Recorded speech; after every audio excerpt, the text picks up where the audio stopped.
आप सभी का स्वागत है दीपेश टॉक्स के एक और एपिसोड में। तो आज का एपिसोड स्पेसिफिकली डेडिकेटेड है इंडिया में एंशिएंट टाइम में वुमेन्स के एजुकेशन और उनकी हिस्ट्री के बारे में। और हम आज के एपिसोड में उन्हीं कुछ टॉपिक्स पे बात करने वाले हैं जो स्पेसिफिकली एंशिएंट इंडिया में वुमेन्स की हिस्ट्री और उनकी पोजीशन, उनको जितनी इंडिपेंडेंस फ्रीडम मिलती थी, इन सारे पॉइंट्स पर हम बात करने वाले हैं। सो लेट्स लास्ट एपिसोड में हमने बात की थी इंडिया का जो एंशिएंट कल्चर है, एंशिएंट एजुकेशन है, उसकी जो ग्रोथ थी, जो उसकी रिचनेस थी, उसके रीजंस क्या थे एंड हमारी एजुकेशन सिस्टम का डिक्लाइन कैसे हुआ और एंशिएंट टाइम में एजुकेशन सिस्टम किस तरीके से काम करता था। पर आज के एपिसोड में हम स्पेसिफिकली बात करने वाले हैं वुमेन्स सेक्शन के बारे में, हिस्ट्री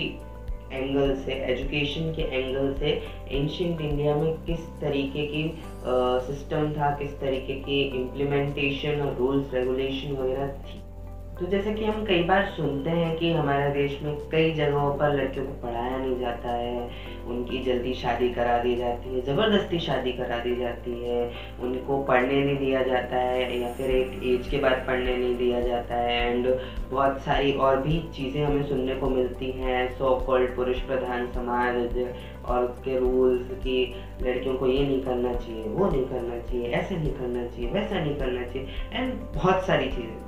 तो ये सब अपनी जगह पर आजकल जो हो रहा है या फिर कई जगह हमें सुनने को मिलता है, तो ऑब्वियसली ये सच्चाई है, कहीं ना कहीं हो रहा होगा। पर कहीं ना कहीं इन चीज़ों को हमारे कल्चर, हमारे हिस्ट्री और हमारे ये जो संस्कार, परंपरा है और जो हमारी सभ्यता है, उसके पुराने, प्राचीन और ऐतिहासिक कहानियों से भी इसका जुड़ाव देखा जाता है, रिलेट किया जाता है कि कहीं ना कहीं यहाँ पर भी वो एसेंस होगा या फिर इसकी वजह से ही ऐसा हो रहा होगा, क्योंकि हिस्ट्री का एक बड़ा इम्पैक्ट होता है वहाँ किसी जगह के कल्चर या फिर उस सोसाइटी की संस्कृति, परंपराओं में। तो हम आज इसी टॉपिक पे बात करने वाले हैं कि एंशिएंट इंडिया में आखिर कहाँ तक कैसी फ्रीडम और क्या क्या चीजें थी और क्या ये ऐसा ही था जैसा आज हम इसे देखते हैं। तो चलो, जैसे लास्ट एपिसोड में हम जस्ट 1000 years पीछे गए थे, आज हम थोड़ा और पीछे जाते हैं एंड चलते हैं कुछ और हजारों साल पहले। तो उस टाइम पर बिल्कुल ऐसा नहीं था, उस टाइम तक तो ऐसा बिल्कुल नहीं था। हमारे देश में एजुकेशन को सबसे ज्यादा इम्पोर्टेंस दी जाती थी एंड एज वेल एज हर सोसाइटी के मेंबर को रिस्पेक्ट मिलती थी, उससे सारी फ्रीडम मिलती थी और जो अच्छी चीज़ें होती हैं वो चीज़ें तो होती ही थी। और सबसे इम्पोर्टेंट एस्पेक्ट उसमें एजुकेशन का ही आता है। तो उस टाइम पर महिलाओं को, लड़कियों को सारी फ्रीडम थी कि वो जब तक चाहे जब तक पढ़ाई कर सकती हैं, जितनी चाहे उतनी पढ़ाई कर सकती थी। They have freedom to travel alone and वो कहीं भी जा सकती थी अकेली और पढ़ाई के लिए कई और जगह, कई और शहर, कई और गांव भी जा सकते थे। आर्ट एंड क्राफ्ट में भी उनका बहुत ज़्यादा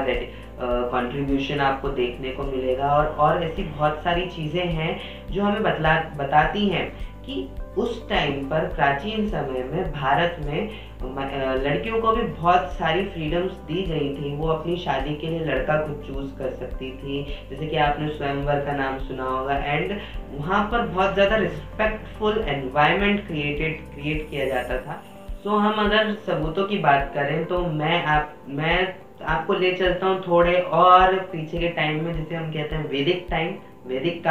वैदिक काल हम उस समय को कहते हैं जिसे आज के वैज्ञानिकों, इतिहासकारों ने तारीखों के हिसाब से उस समय को ये कहकर बांटा है कि वो समय पर वेदों की रचना की गई थी, वेद लिखे गए थे। सो उस टाइम पर, उस स्पेसिफिक टाइम को हम वैदिक काल कहते हैं। तो उस टाइम पर, जिस टाइम पर वेदों की रचना हुई, तो उस टाइम पर जब ऋग्वेद लिखा जा रहा था, ऋग्वेद को हम मानते हैं कि दुनिया का सबसे पुराना टेक्स्ट है जो संस्कृत में है और जो इंडिया में पाया गया था, यानी इंडिया में मिला था। वो ऋग्वेद जो लिखा गया है उसमें जो मंत्र हैं, श्लोक हैं, बहुत सारे जो हिम्स हैं उसके, वो कई महिलाओं द्वारा लिखे गए हैं, जैसे मैत्रेयी है, लोपामुद्रा है, ऐसी कुछ 22 महिलाओं के नाम आपको मिलेंगे अगर आप उन्हें पढ़ेंगे, रिसर्च करेंगे, या फिर और भी ज़्यादा हो सकते हैं। उन 22 महिलाओं या फिर उनसे भी ज़्यादा, उन 22 महिलाओं ने ऋग्वेद और भी वेदों की रचना में अपना कंट्रीब्यूशन दिया है। उन्होंने जो मंत्र और श्लोकों की रचना की है वो ऋग्वेद में लिखे गए हैं। अगर आपको पता नहीं है तो ऋग्वेद, जिन्हें हम वेद कहते हैं, तो वेद कुछ श्लोकों, मंत्रों, कहानियों और किस्सों की कलेक्शन है जो सबसे पहले लिखे गए थे। एंड इन आवर कल्चर, हमारे कल्चर में ऋग्वेदों को सारे धार्मिक ग्रंथों में और ज्ञान के ग्रंथों में सबसे ऊपर रखा जाता है। पर ये कोई छोटी बात नहीं है कि उस टाइम पर लड़कियों को भी अलाउड था कि वो वेदों में अपना कंट्रीब्यूशन दें। एंड अल्दो यहाँ तक भी होता था कि वैदिक कुछ सेक्रीफाइसेस, वैदिक प्रोसेसेस एंड यज्ञ वगैरह में भी महिलाएं अपना योगदान देती थी। और थोड़ा आगे आए तो अगर मैं बात करूं रामायण की, अगर आपने वाल्मीकि रामायण पढ़ी हो, तो वाल्मीकि रामायण में जब लवकुश, यानी जब रावण और राम का युद्ध हो चुका होता है, जब लवकुश का जन्म हो जाता है, तो लवकुश जब वाल्मीकि आश्रम में शिक्षा प्राप्त कर रहे होते हैं तो वहीं पर एक छोटा सा सेक्शन आता है जहाँ पर हमें ये बताया जाता है कि लवकुश के साथ कुछ लड़कियां भी पढ़ती हैं। यानी लवकुश के साथ जो और शिष्य थे, उन शिष्यों में कुछ लड़कियां भी थी, जिसमें एक स्पेसिफिक नाम आता है अत्रेय का। अत्रेय और लवकुश ने साथ में पढ़ाई की थी। तो उस टाइम पर को एजुकेशन भी बहुत ज़्यादा कॉमन थी, क्योंकि आप कोई स्क्रिप्ट लिख रहे हो, कुछ कहानी लिख रहे हो या फिर कोई नाटक लिख रहे हो, और वो भी एंशिएंट टाइम में, तो आप अगर उनकी ग्रामेटिकल विधाएं पढ़ोगे, ग्रामेटिकल रूल्स पढ़ोगे, तो जब वो लिखे जाते हैं ना, तो आसपास का देश काल और वातावरण का ध्यान रखा जाता है कि आसपास का एनवायरनमेंट कैसा है और उसके अनुकूल ही चीज़ें लिखी जाती हैं। सो ये बहुत कॉमन चीज़ होगी उस टाइम पर, तभी वो चीज़ एक नाटक या कहानी में लिखी गई, एक ग्रंथ में लिखी गई, जिसे हम अपने भारत में एक रिच और बहुत बड़े बड़े ग्रंथों में से एक मानते हैं रामायण को। और ऐसे ही एक प्रसिद्ध नाटककार थे भावभूति, साउथ इंडिया के, अराउंड 8th-7th सेंचुरी में। उन्होंने भी जब रामायण का एक अपना वर्जन लिखा था, तो उन्होंने भी उसमें अत्रेय को रिप्रेजेंट किया था। एंड इट्स 8th सेंचुरी, आज से कुछ 1200-1300 साल पहले। एंड उस टाइम तक उस चीज़ को एक्सेप्ट किया जाता था, को एजुकेशन को एक्सेप्ट किया जाता था, लड़के लड़की साथ में पढ़ाई करते थे। एंड अगर हम उनका ही एक और वर्क देखें तो वहाँ पर वो एक और कहानी या नाटक की रचना कर चुके हैं, जिसमें वो सेम चीज़ को एजुकेशन वाला दिखाते हैं एक स्टोरी लाइन में, जहाँ पर कामंडकी नाम की एक लड़की होती है जो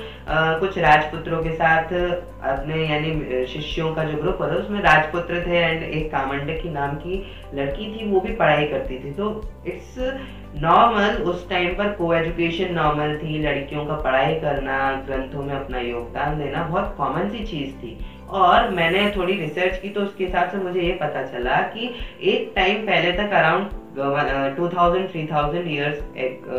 के पहले तक इंडिया में लड़कियों का उपनयन संस्कार भी होता था। उपनयन संस्कार में अगर आपको इजी लैंग्वेज में समझाऊं तो उपनयन संस्कार को हम यज्ञोपवीत संस्कार भी बोलते हैं, जिसमें जैसे हम थ्रेड सेरेमनी बोलते हैं, जिसमें आफ्टर एन एज 10-12 की एज के बाद बच्चे को जनेऊ पहनाया जाता है, एक थ्रेड पहनाया जाता है जो जिसे बहुत पवित्र मानते हैं। एंड उसके बाद उसकी शिक्षा,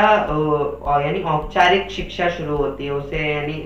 सिस्टमेटिक तरीके से पढ़ाया जाता है, गुरुकुल में जाते बच्चे एंड पढ़ाई करते हैं। तो उस टाइम पर वो भी नॉर्मल था, उपनयन संस्कार लड़कियों को भी अलाउड था, जिसकी वजह से ही लड़कियों की एजुकेशन उस टाइम पर बहुत ज़्यादा स्ट्रेंथन थी, उन्हें बहुत ज़्यादा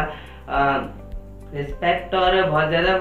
उनकी इंडिपेंडेंस मिलती थी उस टाइम पर। बट ऐसा कुछ हुआ उस टाइम पर कि उसके बाद उपनयन संस्कार बंद हो गया, एंड उपनयन संस्कार बंद होने की वजह से उस टाइम के बाद एजुकेशन फॉर गर्ल्स डिक्लाइन की ओर चली गई इंडिया में, एंड फिर टाइम आता गया। और अगर एक और एग्जांपल की बात करें तो उस टाइम पर जब लड़कियां पढ़ाई करती थी तो आफ्टर एन एज 16-17 के बाद अगर लड़कियों को पढ़ना हो या ना पढ़ना हो, उसके हिसाब से दो सेक्शन में डिवाइड हो जाते थे,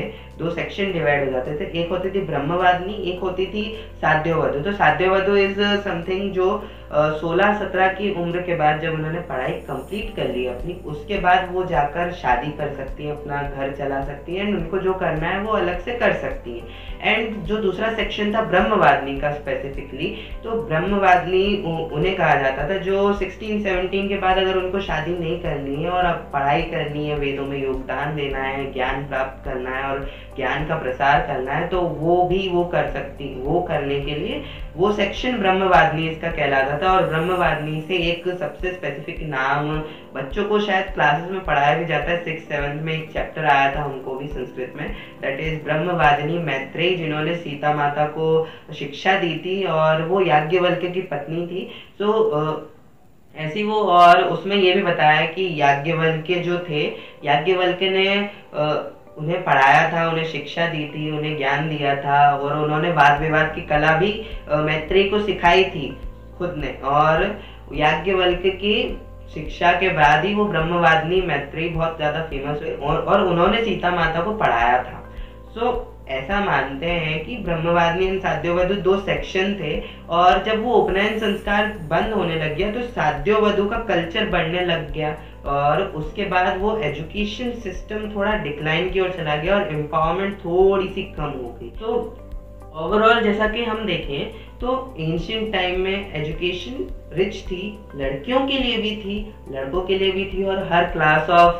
सोसाइटी के लिए थी। पर जो बीच में ये 1000 साल की गैप आई, जो 1000 ईयर्स की गैप आई, जब इन्वेजन्स हुए इंडिया में, रिलीजन बदला, कल्चर बदला, बहुत ज़्यादा इन्फ्लुएंसेस एक्सटर्नल होने लग गए इंडिया में, तो चीज़ें धीरे धीरे बदलने लग गई और कुछ कहानियाँ ऐसी पॉपुलर है जिसकी वजह से सती प्रथा भी पॉपुलर हो गई एंड कुछ जगह सती प्रथा बहुत ज़्यादा इन्फोर्स करने लग गए लड़कियों के ऊपर। सो जो आप जानते हैं, एंड उसके बाद उस टाइम पर्दा सिस्टम भी आ गया इंडिया में, क्योंकि प्रोटेक्शन एंड कुछ रीजंस थे उस टाइम के, उस टाइम वो शायद चीज़ें नेसेसरी हो गई थी।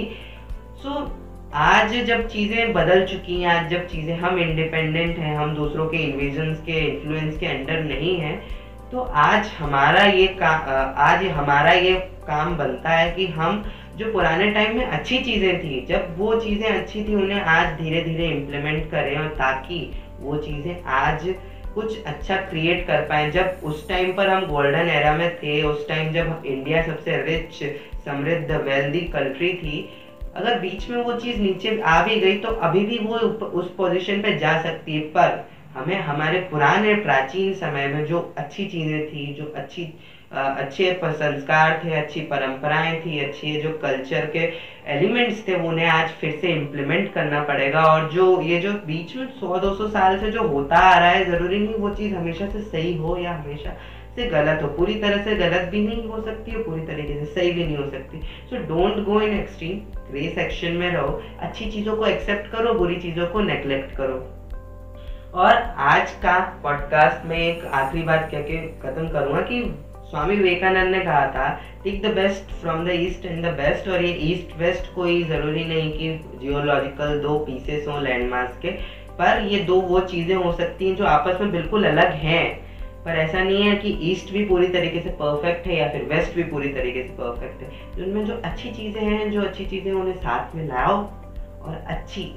और अच्छी चीज़ बनाओ जो पूरी दुनिया के लिए अच्छी हो। और अगर हमें चेंज लाना है तो धीरे धीरे ही चेंज आएगा, हमें चेंज होना पड़ेगा, उसके बाद ही चेंज आएगा। ये बोलने में बहुत आसान लगता है पर बहुत ज़्यादा टिपिकल चीज़ है, पर इफेक्टिव है, इजी है, पर at the same time hard भी है। सो आज के लिए बस इतना ही। हम नेक्स्ट एपिसोड में किसी और इंटरेस्टिंग चीज़ पर बात करेंगे, इंडियन एजुकेशन के सिस्टम के बारे में और भी जान सकते हैं। और अगर आपको ये वीडियो अच्छी लगी तो प्लीज़ लाइक, शेयर, सब्सक्राइब करना चैनल को। एंड अगर आप इसे स्पॉटिफाई या फिर किसी भी ऑडियो प्लेटफॉर्म पे सुन रहे हो, सो प्लीज़ फॉलो करो, रेट करो और wait for the next episode. And आप कमेंट सेक्शन में जाकर बता सकते हो आपको ये कैसा लगा। मेरा इंस्टाग्राम हैंडल है दिपेश टॉक्स, ये जो अकाउंट का नाम है वही आप सर्च कर लेना, इंस्टाग्राम पे आपको मिल जाएगा, या फिर मैंने डिस्क्रिप्शन में लिंक दे ही दी होगी, जाके सर्च कर लो। Thanks for watching.